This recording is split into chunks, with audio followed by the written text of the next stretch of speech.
O Brasil vai quebrar? Você corre o risco de manter os seus investimentos ou uma parte deles aqui no Brasil? Será que o Brasil pode chegar na situação lá dos anos 80 que decretou calote na sua dívida?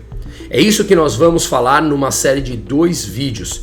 Este é o primeiro e o segundo estará disponível aqui no meu canal do YouTube amanhã, no sábado, propondo uma alternativa razoavelmente simples para que o Brasil fuja por completo do risco de dar um calote. Mas vamos nessa primeira parte entender se há esse real risco de perdermos o que temos aqui porque o Brasil decretaria calote na sua dívida. Vamos entender.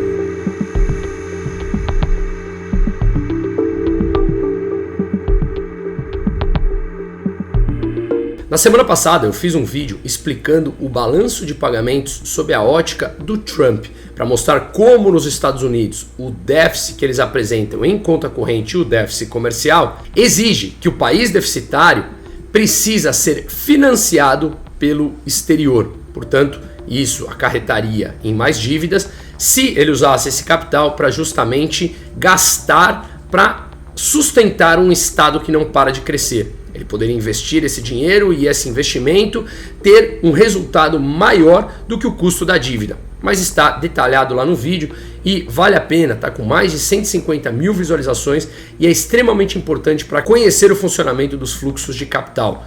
Agora, para entendermos aqui no Brasil se corremos o risco de ter um calote da dívida, é necessário entendermos a estrutura do balanço de pagamentos e como estão os números aqui no Brasil. Então vamos direto ao ponto. Para entendermos o balanço de pagamentos, vale a pena olhar esse gráfico que fica mais claro. Dentro do balanço de pagamentos, nós temos 3 grandes contas: transações correntes, erros e omissões, conta capital e financeira. Vamos focar aqui nas transações correntes e na conta financeira, uma vez que erros e omissões e a conta capital são praticamente irrelevantes para o resultado geral. As transações correntes compõem a balança comercial, o que o Brasil exporta e importa de bens e mercadorias, a balança de serviços, que o Brasil exporta e importa de serviços, e as transferências unilaterais, ou seja, renda, que já detalharemos aqui a seguir. A conta financeira engloba os investimentos estrangeiros diretos, investimentos em carteira no Brasil por parte dos estrangeiros. Então vamos aos números para ficar mais fácil. Deixa um pouco essa imagem aqui para guardar na cabeça de cada um essa estrutura dessa hierarquia dentro da balança de pagamentos, porque agora nós vamos entrar em números. Coloco então esse segundo gráfico mostrando já os números. No primeiro nós vemos essa barra verde mostrando um saldo superavitário na balança comercial, ou seja, o Brasil exporta mais do que importa bens e mercadorias. A segunda linha, que está em vermelho, é um déficit. O Brasil importa mais serviços do que exporta. A renda primária também deficitária, ou seja, você tem mais saída do que entrada do capital sob a forma de renda primária, que já falaremos. E a renda secundária é levemente superavitária, entra mais do que sai.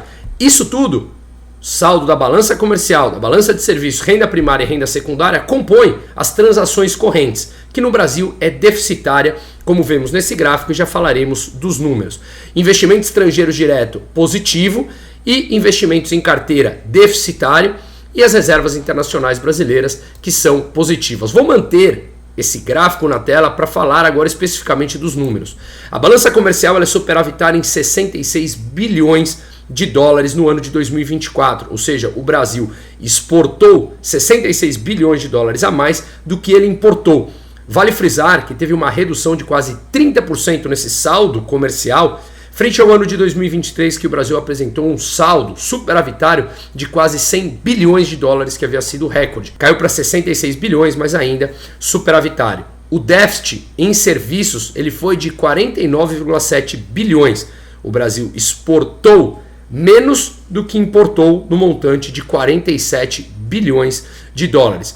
A renda primária teve um déficit de 70 bilhões de dólares e a renda secundária um superávit de 4,6 bilhões. E o que é a renda primária? A renda primária são lucros e dividendos enviados ao exterior por empresas multinacionais operando aqui no Brasil, juros sobre empréstimos internacionais, remuneração do trabalho no exterior, aluguéis, equipamentos e royalties também entram nessa conta. No Brasil, o maior impacto do déficit da renda primária, que mostramos agora há pouco, vem dos lucros e juros enviados por empresas estrangeiras que atuam aqui no Brasil. Falamos que esse déficit ficou em 70,5 bilhões. A renda secundária, basicamente, é o que os brasileiros no exterior enviam para cá. Inclui também doações internacionais, pagamentos de aposentadorias e pensões, mas no Brasil, esse superávit que mostramos de 4,6 bilhões se refere amplamente ao que os brasileiros no exterior remetem ao Brasil, aos seus familiares aqui de forma geral. Ou seja, quando nós analisamos o superávit da balança comercial, o déficit da balança de serviços, o déficit da renda primária e o superávit da renda secundária, nós temos um saldo de transação corrente de 49,4 bilhões negativos. O saldo de transação corrente ele é deficitário em 49,4 bilhões, que representa mais ou menos 2,5% do PIB. Um aumento significativo em relação ao déficit de 2023, que tinha sido 1,3% do PIB. Pois bem, essa é a primeira grande conta, o déficit em transação corrente. Se você tem um déficit no saldo de transações correntes, você necessariamente está recebendo financiamento do exterior porque você está comprando além das suas capacidades produtivas e alguém tem que financiar essas compras que superam a sua capacidade do que você produz. E isso vem em forma de financiamento do exterior. Os países superavitários em conta corrente financiam os países deficitários. Portanto, quando você tem um déficit em conta corrente, você tem um superávit em conta comercial, porque eles se encontram e se somam aqui, netam dentro do balanço de pagamentos. Então vamos analisar agora a segunda grande conta, que é a conta financeira. A conta financeira mostra, e mantém o gráfico aqui na tela, o investimento direto no país, que foi de 71 bilhões, ou seja, nós tivemos uma entrada de investimento direto no país no ano de 2024 de 71 bilhões. Grava que o déficit em conta corrente foi de 49,4 bilhões. Aqui então nós tivemos uma entrada de 71 bi, superando o déficit que nós tivemos no saldo em transações correntes. Quando nós olhamos investimentos em carteiras no mercado doméstico pelos estrangeiros, nós tivemos uma saída líquida de capital de 4,3 bilhões, um déficit. Nós tivemos um superávit ao entrar um capital de 71 bi de investimento direto no país, uma saída de capital de investimentos em carteira e no mercado de derivativos doméstico de 4,3 bi. Portanto, esse 71 bi menos a saída dos 4 bi daria 67 bilhões aqui num saldo positivo. Com o déficit em transações correntes de 49 bilhões e meio, a gente tem aí um saldo positivo no geral. Ocorre que as contas superavitárias em 2024, como apresentamos aqui, diminuiu o superávit frente a 2023. E as contas deficitárias aumentaram o déficit frente ao ano de 2023, o que é um sinal de alerta claramente, mas o que nós vemos é que ainda há uma demanda por trazer dinheiro ao país ou até mesmo pela emissão da dívida pública brasileira lá fora, que é um outro ponto importante, que é o segundo ponto que eu quero colocar aqui antes de chegarmos a essa conclusão.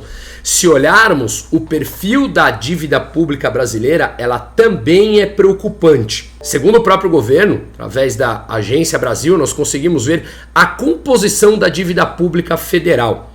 Vale lembrar que o governo emite dívida. Você, eu, todos nós compramos, o estrangeiro compra título público brasileiro, inclusive voltando aqui um pouquinho nos investimentos em carteira que mencionamos há pouco, a gente falou que teve uma saída líquida de 4,3 bilhões de reais, mas isso é resultado de uma saída líquida de 17 bilhões em ações e fundos de investimento e uma entrada líquida de 12,8 bilhões em título da dívida. O saldo é deficitário, mas você vê que os estrangeiros compraram 13 bilhões de dólares da dívida brasileira, mostrando que há uma demanda ainda pelos títulos públicos. Então o governo, quando ele emite essa dívida, ele remunera os investidores basicamente de 3 formas. Atrelado à Selic, a taxa básica de juros. Quando a taxa de juros sobe, O custo da dívida também sobe, porque a taxa de juros remunera a dívida. Se essa taxa de juros sobe, encarece a dívida, você recebe mais rentabilidade em cima desse teu investimento ao financiar o governo. E por que a taxa Selic sobe, como está subindo no Brasil? Porque o governo gasta mais do que arrecada, isso gera pressão inflacionária. Pressão inflacionária faz com que o Banco Central tenha que subir a taxa de juros para conter a demanda, conter os empréstimos, esfriar a economia e os preços caírem. Qual é o percentual da dívida total brasileira atrelada à Selic, ou seja, corrige de acordo com a taxa de juros quando ela sobe e tem que subir para manter a inflação mais ou menos controlada, já fugiu da meta faz tempo? 47% da dívida está atrelada à Selic, o que pressiona demais todo o estoque da dívida brasileira. Quando nós olhamos a pré-fixada, ou seja, aquelas que têm uma taxa pré-fixada na emissão, quando você compra, você já sabe a taxa que você vai receber e ela não vai variar ao longo do tempo, representa 22% da dívida. Só que no ano anterior era 26%.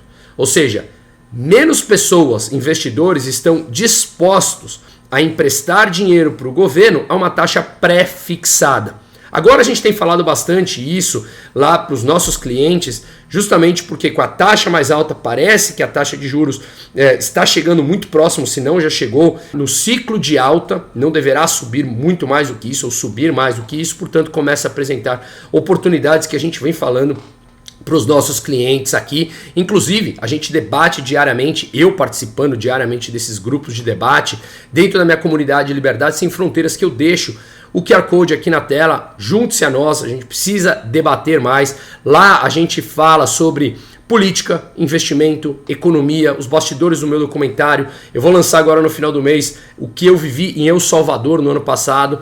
Temos também para o próximo mês a gravação do documentário dos Estados Unidos nas eleições por lá. Enfim, os cursos disponíveis, além, obviamente, do debate que a gente faz diariamente. Mas voltando aqui, falamos então que os títulos atrelados à Selic são 47%, os pré-fixados 22%, diminuiu significativamente, o que é perigoso frente ao percentual do ano passado, e os títulos corrigidos pela inflação, que caiu de quase 30% para 27%, o que também denota um risco maior para o governo, porque as pessoas estão comprando mais títulos atrelados à Selic, uma vez que a Selic está subindo e pressiona mais ainda a dívida brasileira. E aí nós temos basicamente 3, 4% da dívida atrelada ao câmbio, o que é uma segurança bastante boa para o Brasil. Nos anos 80 e nos anos 90 nós tínhamos quase tudo atrelado ao dólar, e quando o dólar explodiu, a nossa moeda desvalorizou, a dívida também se tornou impagável, tá? Então esses são os números,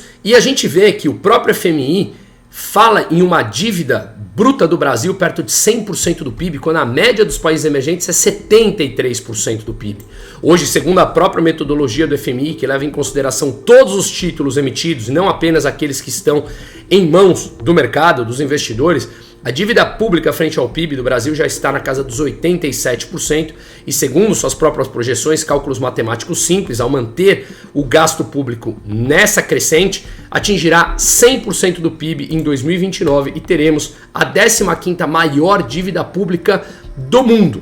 Nós temos também um colchão de reserva de 880 bilhões mais ou menos, que é basicamente o que o governo precisa para pagar os títulos vencendo nos próximos anos. Em linhas gerais aqui, somada às reservas internacionais de 366 bilhões, que é um colchão importante, não, o Brasil não está nem perto de dar calote na sua dívida no curto e até mesmo no médio prazo. Mas nós precisamos urgente corrigir a trajetória da dívida, portanto, os gastos brasileiros precisam ser desindexados ao salário mínimo, precisa ter um reajuste dentro dos programas sociais, você ter, digamos, uma porta de entrada pequena, mas uma porta de saída grande, e não uma porta grande de entrada e uma porta de saída quase inexistente, criando aqueles bolsões de misérias de pessoas que passam a viver por anos do assistencialismo. Isso não é produtivo para a sociedade e aumenta a dívida. Populismo na veia e pior, mantém as pessoas, especialmente as mais pobres, à margem do crescimento, à margem da sociedade, à margem de incrementar sua produtividade e, consequentemente, sua qualidade de vida. Então não, o Brasil não está nem próximo de quebrar, o que abre oportunidades,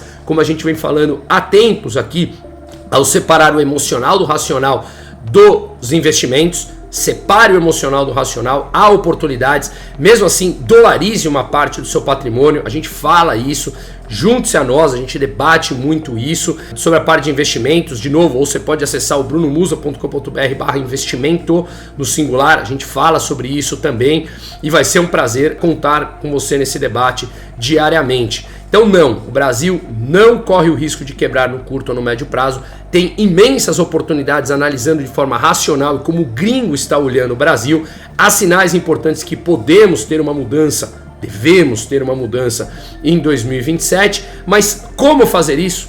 Como propor alternativas a isso? Tem duas formas, uma razoavelmente simples, outra um pouco mais complicada, mas que precisa do debate e da participação de todos nós. Por isso, convido novamente para que junte-se a nós no grupo para debate diariamente, porque a mensagem precisa ser propagada. E qual é essa proposta? Nós falaremos no vídeo de amanhã. Conto com a sua presença, se puder compartilhar, ajuda, principalmente na informação. Seguimos.